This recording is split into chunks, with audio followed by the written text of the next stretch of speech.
আমি মানুষ হব। রচনা সমীর পণ্ডিত।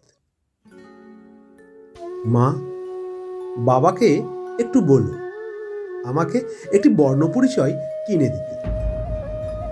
ওই যে দূরে স্কুলের গাড়িতে চড়ে শিবু, রামু, ফতেমা, সিরাত শহরের ইংরেজি স্কুলে পড়তে যাচ্ছে।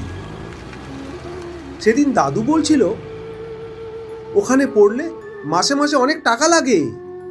ওসব বড়লোক ছেলে মেয়েদের স্কুল, আমরা তো গরিব। আমি গ্রামের সরকারি স্কুলে পড়তে যাব মা। জানো মা, আমারও ইচ্ছে হয় আমিও সকালে উঠে পড়তে বসবো। একটু বেলা হলেই গায়ে মাথায় খাঁটি সর্ষের তেল মেখে তালপুকুরে চান করে স্কুলে যাব।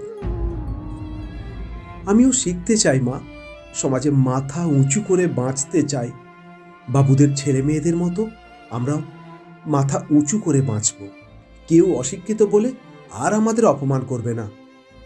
নাইবা তোমরা লেখাপড়া জানলে, আমি জানবো, আমি শিখব, আমাদের সমাজকে বুঝব। তোমরা জানো আমাদের খুব অভাব। এক চিলতে মাটির ঘর, খড়ের ছাউনি। বর্ষাকালে বৃষ্টির জল ফোঁটা ফোঁটা মেঝেতে পড়ে। শীতে আমাদের ঢাকা নেওয়ার মতো কিছুই নাই। আমার ভালো সোয়েটারও নাই।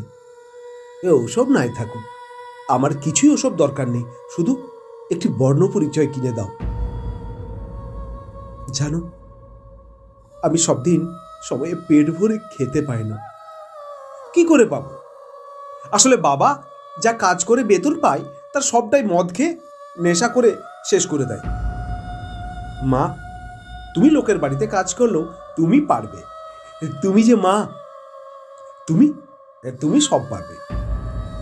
জানো মা, আজকাল স্কুলে গেলে জামা প্যান্ট পাবো, জুতো পাবো, নাচ শিখবো, গান শিখবো, ব্যায়াম করব, কবিতা বলবো, বল খেলবো।